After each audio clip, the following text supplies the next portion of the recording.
পাহাড়ের রাজনৈতিক পটভূমিতে আসন্ন এডিসি নির্বাচনকে কেন্দ্র করে বিজেপিতে বিপুল যোগদানের সংবাদ শোনা যাচ্ছে। মঙ্গলবার জোলাইবাড়ি দেবদারু হাসপাতাল সংলগ্ন মাঠে ২৬ বীরচন্দ্র কলসি কেন্দ্রে এক বিশাল যোগদান সভার আয়োজন করা হয়। সভার নেতৃত্ব দেন রাজ্যের মুখ্যমন্ত্রী প্রফেসর ডক্টর মানিক সাহা। এই সভায় ১১০ পরিবারের প্রায় ৩৫০ ভোটার সিপিআইএম ও তিপ্রামথা দল ত্যাগ করে পদ্মের গেরুয়া শিবিরে যোগ দেন। নবাগতদের দলীয় পতাকা হাতে তুলে দিয়ে তাদের দলে বরণ করেন মুখ্যমন্ত্রী। সভায় উপস্থিত ছিলেন প্রদেশ সাধারণ সম্পাদক বিপিন দেববর্মা, প্রাক্তন সাংসদ রেবতী ত্রিপুরা, বিধায়ক প্রমোদ রিয়াং, জোলাইবাড়ি মণ্ডল সভাপতি সুজিত দত্ত, শান্তিরবাজার মণ্ডল সভাপতি দেবাশিস ভৌমিক, জোলাইবাড়ি পঞ্চায়েত সমিতির চেয়ারম্যান তাপস দত্ত এবং বিএসসি চেয়ারম্যান অশোক মগ প্রমুখ।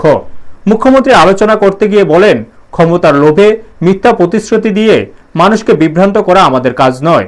আমরা চাই সকল জাতি ও জনজাতিকে নিয়ে রাজ্যের সাধারণ মানুষের উন্নয়নের স্বপ্নকে বাস্তবায়ন করতে এবং এডিসি এলাকার মানুষের প্রকৃত উন্নয়ন নিশ্চিত করতে। কেন্দ্র ও রাজ্য সরকারের জনকল্যাণমুখী প্রকল্পগুলোই মানুষকে আমাদের সঙ্গে যুক্ত করছে। তিনি আরও যোগ করেন, আমাদের সরকার পাহাড় এবং সমতলে উন্নয়নের উপর দৃঢ় বিশ্বাসী। তাই আমরা চাই সবাইকে একসাথে নিয়ে এগোতে। দলত্যাগকারীরা জানান, তারা কেন্দ্রীয় ও রাজ্য সরকারের উন্নয়নমূলক কর্মকাণ্ডে মুগ্ধ হয়ে বিজেপিতে যোগদান করেছেন। ব্যুরো রিপোর্ট, নিউজ তৎকাল 24। बीरचंद्र कलसी केंद्र एडीसी एरिया में हम हैं और जहाँ भी जाता हूँ, किसी भी जगह जाता हूँ, आजकल इतना लोग भारतीय जनता पार्टी के प्रति इतना एफेक्शन आ गया कि जहाँ जाता हूँ बहुत लोग आए हैं। तो आज यहाँ पर अबाउट 110 फैमिली ज्वाइन किया है और वोटर से 352 और ये आने के बाद मुझे लगता है आने वाले दिन जो एडीसी का इलेक्शन है 2026 में, तो ये दिखता है आने वाले दिन क्या होने जा रहा है।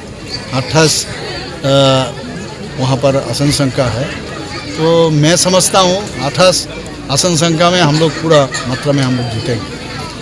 ये तो अभी आप लोग भी देखते हो, हर जगह जाता हूँ, लोग अभी सुनता भी है, लोग समझ भी रहा है। इतना दिन नहीं समझ में आ रहा था इन लोगों को, लेकिन अभी माननीय प्रधानमंत्री जी को ये अभी करीब से देख रहे हैं हम लोग की तरफ थ्रू से।